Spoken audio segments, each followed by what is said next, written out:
ಇನ್ನು ಮೊನ್ನೆ ದಿನ ಎಚ್ಡಿಕೆ ಹೇಳಿದ್ರು ಸಿಎಂ ಲೀಸ್ ಬೇಸ್ಡ್ ಸಿಎಂ ಅಂತ. ಇದೇ ವಿಚಾರವಾಗಿ ಸಚಿವ ಎಸ್.ಸಿ. ಮಹದೇವಪ್ಪ ಟಾಂಗ್ ಕೊಟ್ಟಿದ್ದಾರೆ ಎಚ್ಡಿಕೆಗೆ. ಸಿದ್ದರಾಮಯ್ಯ ಸಿಎಂ ಆಗಿ ಇತಿಹಾಸ ಸೃಷ್ಟಿ ಮಾಡಿದ್ದಾರೆ.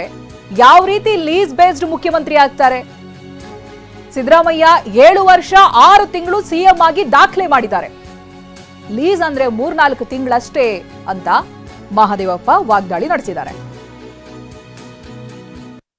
ಹಿಂದೆ ಮನ್ರೇಗಾ ಸ್ಕೀಮ್ನಲ್ಲೇ ಇದೇ ಸಿದ್ದರಾಮಯ್ಯನವರೀಗ ದಾಖಲೆ ನಿರ್ಮಾಣ ಮಾಡಿದಾರಲ್ವಾ, ನನ್ನ ಅಭಿಪ್ರಾಯದಲ್ಲಿ ಅವ್ರು ಇರೋದು ಯಾಕೆಂದ್ರೆ ಕಾಂಗ್ರೆಸ್ ನಾಯಕರುಗಳು ಹೇಳೋದು, ಮಂತ್ರಿಗಳು ಮತ್ತು ಅವರು ಹೇಳೋದು, ಹೈಕಮಾಂಡ್ ಹೇಳೋವರೆಗೂ ಇರ್ತೀನಿ ಅಂತ ಎಷ್ಟೋ ಬಾರಿ ಹೇಳೋರಲ್ವಾ. ಬಹುಶಃ ಅವರು ಈ ರಾಜ್ಯದಲ್ಲಿ ಲೀಸ್ಡ್ ಬೇಸ್ನಲ್ಲಿ ಇದ್ದಾರೆ. ಲೀಸ್ಡ್ ಬೇಸ್ಡ್ ಮುಖ್ಯಮಂತ್ರಿ ಅವರು ನನ್ನ ಅಭಿಪ್ರಾಯದಲ್ಲಿ.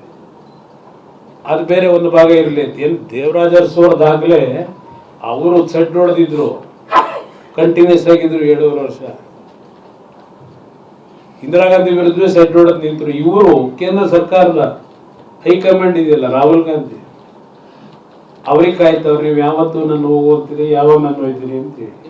ಮುಖ್ಯಮಂತ್ರಿಗಳನ್ನೇ ಕೂಡ ಟಾರ್ಗೆಟ್ ಅನ್ನೋದು ಕುಮಾರಸ್ವಾಮಿ ಒಂದು ಮಾತು ಹೇಳಿದ್ರು, ಸಿಎಂ ಲೀಸ್ಡ್ ಬೇಸ್ಡ್ ಸಿಎಂ ಅನ್ನುವಂಥ ಮಾತನ್ನು ಹೇಳಿದ್ರು. ಇದು ನಿಮ್ಮ ಪಕ್ಷದ ಮುಖ್ಯಮಂತ್ರಿಗಳಿಗೆ ಸಂಬಂಧ ಇತಿಹಾಸ ಸೃಷ್ಟಿ ಮಾಡಿದರೆ. Is the number 1 chief minister who has completed more number of days as chief minister. ಲೀಸ್ ಅಂದರೆ ಎಷ್ಟಿರ್ತದೆ? 3 ತಿಂಗಳು 6 ತಿಂಗಳು ಆ ಥರ ಮಾಡೋಗಿರೋರು ಇವ್ರುಗಳು. ಇವ್ರು ಎಷ್ಟು ವರ್ಷ ಇದ್ದಾರೆ? Is the number 1 chief minister who has completed 8 years ಅಲ್ವಾ? 7.5 years ಜಾಸ್ತಿ. ರಿಲೀಸ್ ಇದ್ರೆ ಎಷ್ಟಿರ್ಬೇಕಾಯ್ತು? ಅಲ್ಲರಿ, ಎಷ್ಟು ದಿನ ಇರಬೇಕಾಯ್ತು? 12 ತಿಂಗಳು, 11 ತಿಂಗಳು, 1.5 ವರ್ಷ ಅಷ್ಟಿರ್ಬೇಕಾಯ್ತಲ್ಲ. ಹಂಗಿದ್ರೆ ಇವರು ಎಸ್ ಕಂಪ್ಲೀಟೆಡ್ 5 years, ನಾವು as completed more than 2.5 years.